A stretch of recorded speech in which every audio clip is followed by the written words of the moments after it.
Bismillahirrahmanirrahim. My dear students of second year class, today we are going to start our new lecture.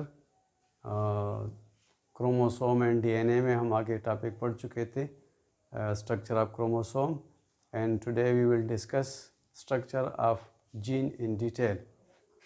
So the structure of gene is composed of two parts.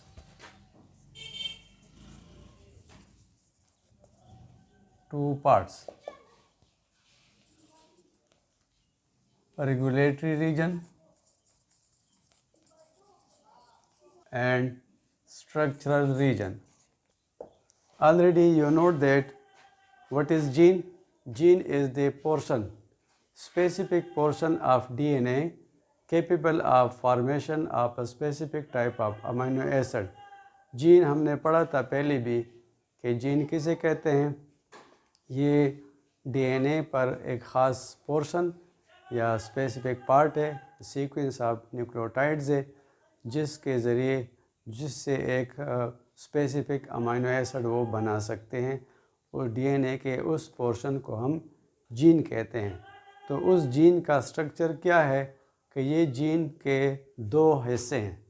एक gene दो parts पर मुश्तमिल होता है.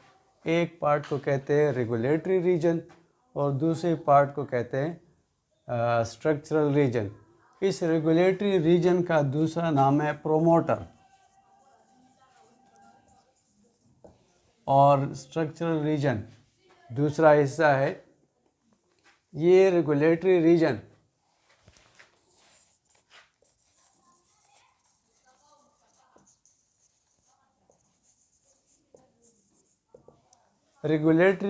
of gene, it is divided into two parts.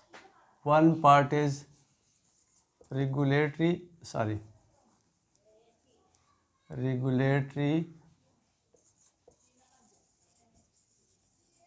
region 1 and regulatory region 2. The regulatory region 1, it is also known as promoter, and regulatory region 2, it is known as terminator.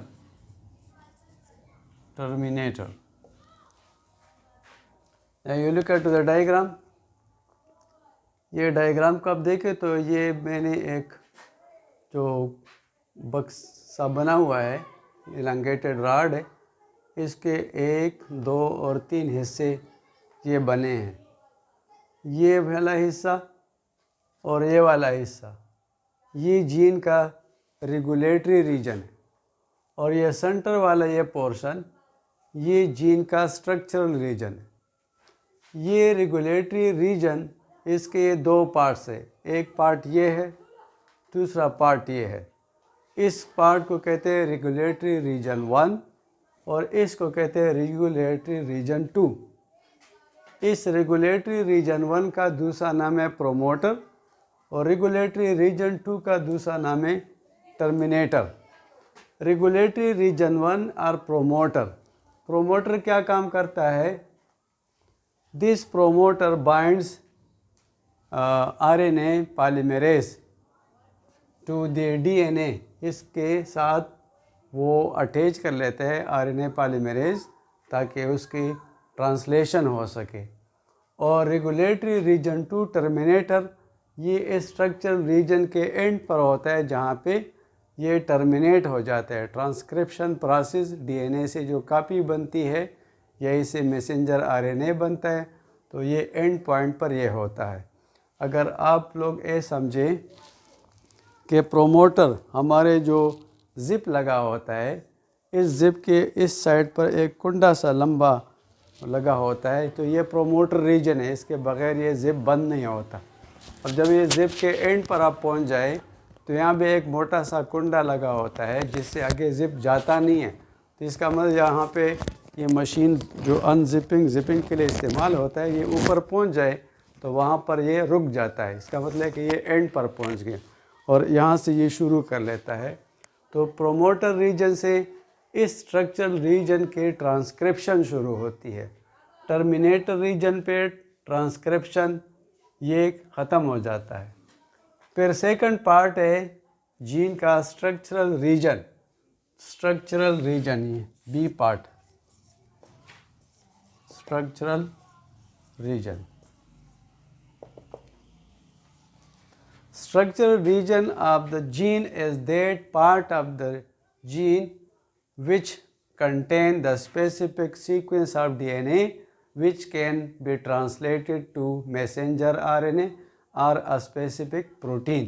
ये वो हिस्सा है gene का जिसे जहाँ से हम ट्रांसक्रिप्शन कर लेते हैं इस पार्ट की। तो अगर आप इस पोर्शन को, मैंने ये बनाया हुआ है, इस पोर्शन को आगे एक्सप्रेस किया है।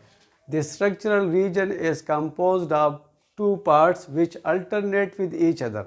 One part is known as axon, second part is intron. These axon and intron alternate with each other. This is the structural region of the gene. ये जीन का वो हिस्सा है जिसको हम स्ट्रक्चरल रीजन कहते हैं, और इस रीजन में ये छोटे छोटे सेगमेंट्स होते हैं। एक हिस्सा ये सेगमेंट कहलाता है एक्सॉन, दूसरा कहलाता है intron.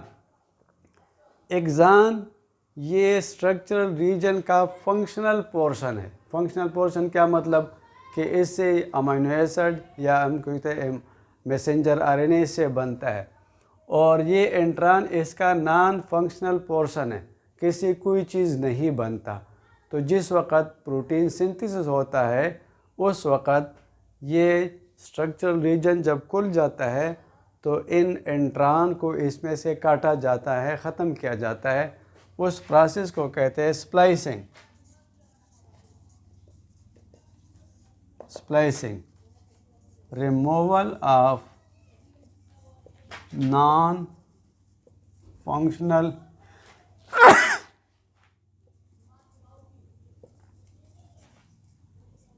non-functional portion of structural region or intron. इसके रिमूवल को स्प्लाइसिंग कहते हैं। And this function removal is perform by an enzyme known as spliceosome.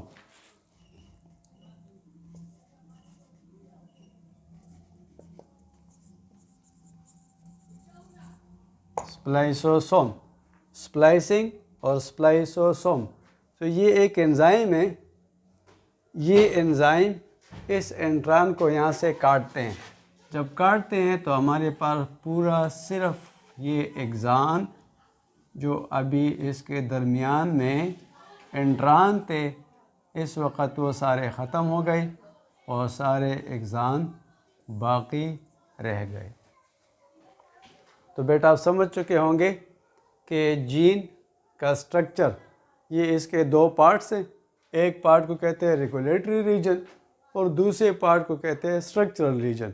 Regulatory reason के दो पार्ट्स हैं, एक को कहते हैं रेगुलेटरी रीजन 1, दूसरे को कहते हैं रेगुलेटरी रीजन 2। रेगुलेटरी रीजन 1 को प्रोमोटर कहते हैं और रेगुलेटरी रीजन 2 को टर्मिनेटर कहते हैं। ये प्रोमोटर और टर्मिनेटर ये स्ट्रक्चरल रीजन के दोनों एंड पर होते हैं। पहले एंड पर प्रोमोटर अटैच होते हैं, लास्ट एंड पर टर्मिनेटर अटैच होते हैं। प्रोमोटर रीजन के साथ आरएनए पॉलीमरेज एंजाइम वो मिल जाता है तो स्ट्रक्चरल रीजन की ट्रांसक्रिप्शन शुरू हो जाती है, और जब ये पूरा होता है स्ट्रक्चरल रीजन तो टर्मिनेटर रीजन पे ये ख़त्म हो जाता है, प्रोसेस को ओवर कर लेता है। फिर आगे structural region of the gene, it is composed of two parts which alternates with each other. Structural region के दो हिस्से हैं, दो पार्ट्स हैं, वो अल्टरनेट है, exon intron, exon intron, exon intron, इस रिपीटेडली होते हैं। तो ये एक्सॉन ये structural region of the gene का फंक्शनल पोर्शन है, यानी इससे अमीनो एसिड बनते हैं या मैसेंजर आरएनए बन जाता है। और इंट्रॉन ये non functional sequence of DNA है, इससे कोई चीज़ नहीं बनता। तो जब ये जीन स्ट्रक्चरल रीजन जब इसके कापी बनती है, डीएनए बनता है, नेक्स्ट मैसेंजर आरएनए बनता है, या इससे प्रोटीन सिंथेसिस जब शुरू हो जाती है, तो उस वक़्त ये एंजाइम स्प्लाइसोसोम, ये स्प्लाइसोसोम इन एंट्रान को, इस पोर्शन को, ये वाला, इसको रिमूव करता है और सारे एक्सान आपस में मिल जाते हैं और ये कंटिन्यूस एक पोर्शन बन जाता है। इस रिमूवल को कहते हैं स्प्लाइसिंग, और इस एंजाइम स्प्लाइसोसोम के ज़रिए ही ये सारा काम हो जाता है। तो इस वक्त के लिए ये एक लेक्चर काफ़ी है और इंशाल्लाह नेक्स्ट पार्ट फिर दूसरे लेक्चर में एक्सप्लेन करेंगे। Thank you.